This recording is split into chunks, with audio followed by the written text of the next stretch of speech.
इतना खौफ है कि तहखाने में रखो, सांस घुट के मर जाए,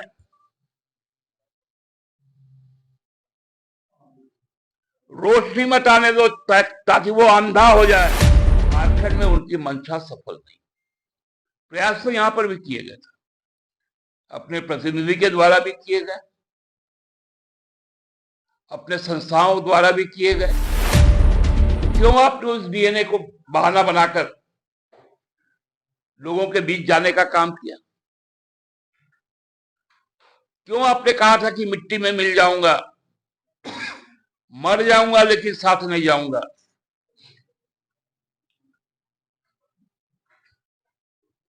चोर दरवाजे से आपको क्यों बार बार जाना पड़ा? 19 में तो सेना को ही दांव पे लगा दिया, शहीदों का तस्वीर छाप के चुनावी रैलियां की गई, और अब 24 में भारत रत्न दिया। लोकतंत्र के इस 75वें वर्ष में जो बिहार में हुआ वो अद्भुत है। स्थान और काल पात्र बदल गया। जो व्यापार करने वाले बाहर से आए थे, अब यहां पर व्यापार शुरू हो गया। यहाँ के व्यापारी, जिनको बिहार चाहिए, जिनको झारखंड चाहिए, जिनको बंगाल चाहिए, जिनको छत्तीसगढ़ चाहिए, जिनको महाराष्ट्र चाहिए, ऐसे तमाम राज्य जहां पर संसाधन बहुत है, चाहे वो मानव संसाधन हो, खनिज संपदा हो, जैव संपदा हो, उस पर उनको स्थापित होना है। और इसी का पूरा खेल भी बिहार में रचा गया। क्योंकि झारखंड में लोकतंत्र का जो बेसिक तत्व है, मूल तत्व है, वो है सामुदायिकता। और ये प्राचीन काल से आदिवासी संस्कृति का वाहक है। इसलिए झारखंड में उनकी मंशा सफल नहीं। प्रयास तो यहां पर भी किए गए थे,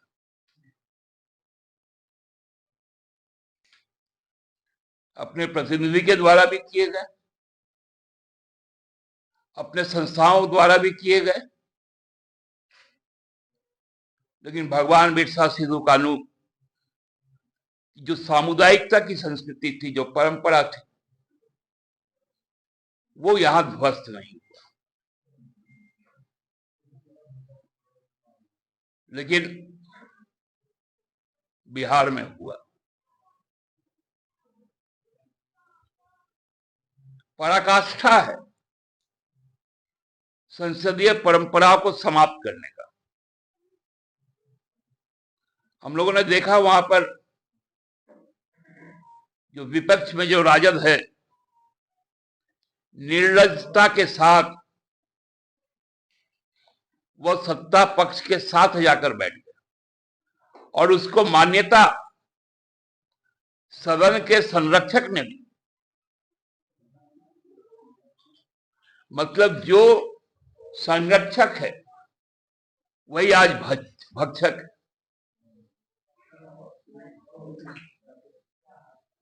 और वो ऐसा शक्ति है जिसका संचालन दिल्ली से होता है। जिस नेता ने कहा कि बिहार के लोगों का डीएनए खत्म है, आज तो वही साबित हो गया। तो क्यों आपने उस डीएनए को बहाना बनाकर लोगों के बीच जाने का काम किया? क्यों आपने कहा था कि मिट्टी में मिल जाऊंगा, मर जाऊंगा लेकिन साथ नहीं जाऊंगा?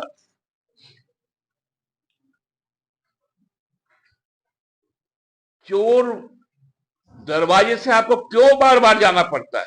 ये तो ईश्वर है जिन्होंने हम लोगों को यह एहसास करवाया था कि ऐसे राजनीतिक बेईमान यदि किसी गठजोड़ में रहेंगे, वो गठजोड़ का सत्यानाश होगा। इसलिए सभी ने इस बात को जानते हुए उनको संयोजक तक नहीं बनाया। एक नया परंपरा शुरू हो गया।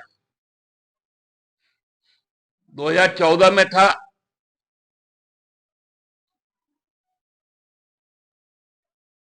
कि अब की बार मोदी सरकार महंगाई की मार, भ्रष्टाचार की मार, 19 में तो सेना को ही दांव पे लगा दिया, शहीदों का तस्वीर छाप के चुनावी रैलियां की गई, और अब 24 में भारत रत्न दिया गया। बंगाल चुनाव था, प्रणब दा बन गए थे भारत रत्न।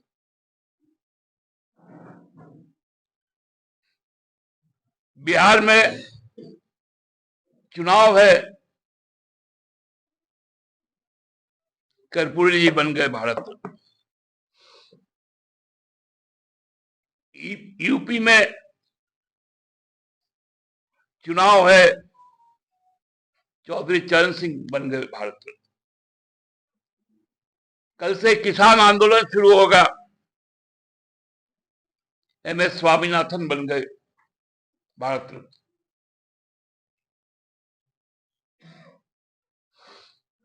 आंध्र तेलंगाना में बुरी तरह से पस्त हो गए, नरसिम्हा राव जी बन गए भारत रत्न। टाइमिंग देखिए, जिस आरक्षण के सवाल पर कर्पूरी जी को मुख्यमंत्री से पद से हटाया जनसंघियों ने,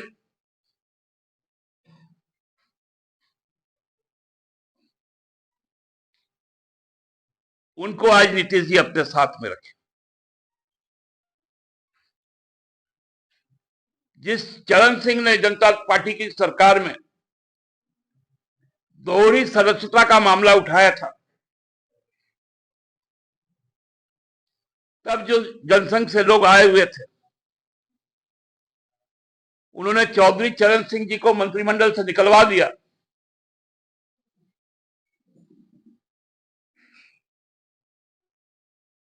आज उनके पोते निर्लजता के साथ कहते हैं कि किस मुंह से मना करो। अपने स्वर्गीय दादाजी के मुंह से मना करो कि संघ के खिलाफ जो व्यक्ति लड़ा, कर्पूरी जी ने जो लड़ाई लड़ी, उसे बेचने का काम नीतीश कुमार जी और जयंत चौधरी ने किया। ये प्रयास यहां पर भी हो रहा था, और हम कहे तो अभी भी हो रहा है,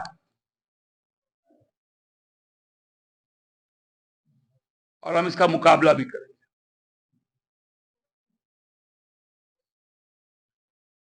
अब हम लोगों ने तो फैसला ले लिया, 15 तारीख से पंचायत स्तर पर प्रतिरोध की आवाज तैयार होगी, और आगामी दिनों तक चलेगी, जब तक हमारे नेता के खिलाफ किया गया साजिश की असलियत सामने ना आ जाए।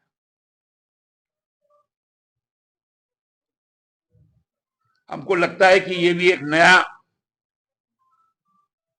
परंपरा यहां शुरू हुआ कि लगातार 13 दिन रिमांड ली गई ईडी से। ये हमको लगता है देश में कहीं नहीं हुआ। इतना खौफ है कि तहखाने में रखो, सांस घुट के मर जाए,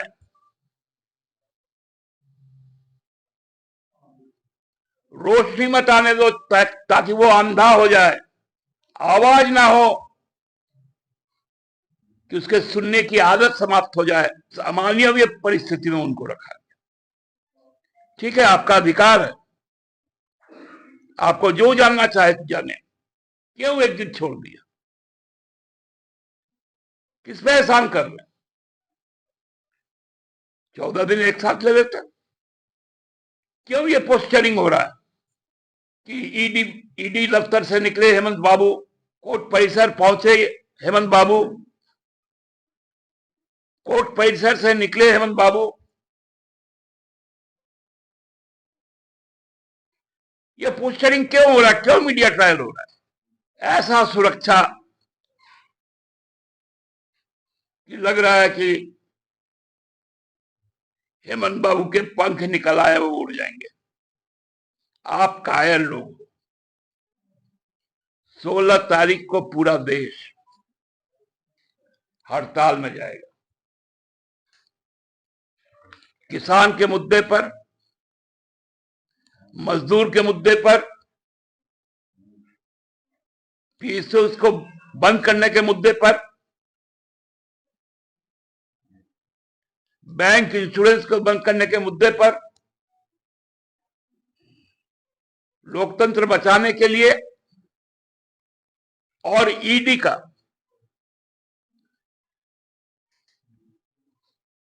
सिलेक्टिव टारगेट के खिलाफ पूरा भारत में हड़ताल होगी और पार्टी उस हड़ताल के साथ जाएगी।